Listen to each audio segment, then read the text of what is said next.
Isa kadlaw may gwapa nga dalaga nga nakadto sa balay ni Tito. Ti siling ni Tito, ti ano tani nga ton day ari ka man. Nato mangayo ko tani advice mo to kung paano ko tumabalaan ang tudtuon nga nagapalanggaan nagay ka mga duwa bla. Na balang mabalaan ko bilang gahigug maanay ka mga duwa ano na sa paano mo mabalaan to man. Siling isang Tito sa dalaga yang tupad balay. Nya pila na edad mo dayaw, nya 16 to. Isiling isang Tito, kung sabtun ta kaday isang pamangkot diretso, hindi mo day maintindihan. Ang ay guro day istoryahan ta lang ka para kung makuha mong istorya, maintindihan mo dayo ng kahulugan.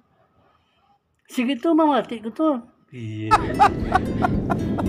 Napungkos sila kadwa sa ugsaran sa dalom manggo bugnaw lang mamati sa istorya. Sinya balo kaday may mag-asawa nga isa sang aga nga na. Ang lalaki janitor, ang babae housemaid na. So siling sang yaban na, dahil mauna ko dahil kay may ubrahon pa ko sa pisina. Tapos nagmunong asawa ya. Nga ga pakli ko daga espiyo nung dako balaga. Tapos pungos kay ang buhok ko laba niliga mo no tagahawa ko na. Magpungos ko, wala akong pungos, kabudlay ang buhok ko, kasabad. Tapos ang espiyo, dapat ako, kay kung gamay, hindi ko makita mayo ang ano sang tsura ko. Di siling isang lalaki. Tapos nung bulan, mo galing makakwarta, di balo ka naman nga, kita mo galing relo ko niyo. So sultiro ko pa mo, guba na ng strap ya, gintahi ko na lang, para magamit ko pa. Dasun lang ga, so rigid. Ati siling isang bayi. Ati okay Di pag-ubra sa lalaki,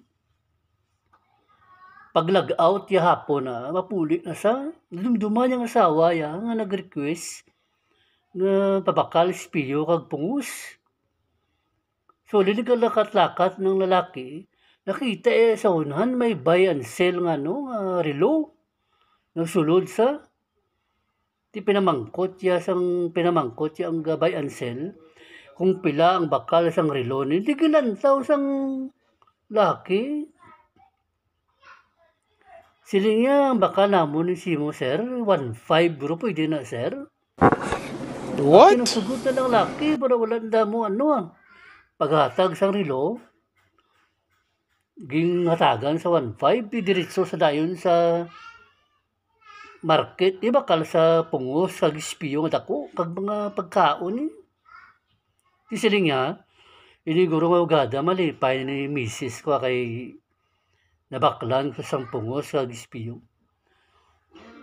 Di puli sa pagatubang niya sa misis ya, siling niya gari ng gali mambal pa sa tayo, nakita yung buhok sa lalaki. Asang lalaki, isang asawa. Kita yung buhok ng asawa, yan lubo, nagtagad rin Tingala ang lalaki, sinya, napautod ka buhok. Lubo na Nyaga kanto gina sa parlor. Kag king baligya o tong laba ko buhok kay kapamakal sila ayo nila sa buhok ko.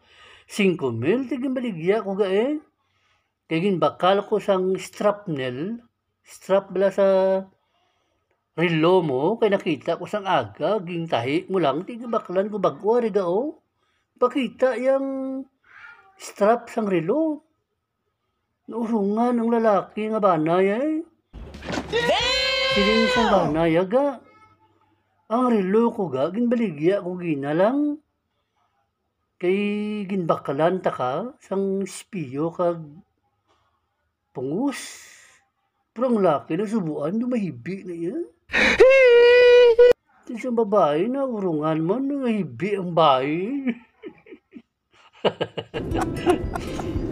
Tulukay sila nga dawa, sanay sila nga dawa, hibi sila nga dawa. Purting siling isang babae, sa pila ka tuig nga nag-upod, tas tagin pakaslan ta ka, tagpakasal ta nga duwa, Bag-o ko lang nabalaan nga palang gaanay gitaya. Kiman isa lang paminsaron tam ang kabalaka ta sa isa kag pagmamahal bla.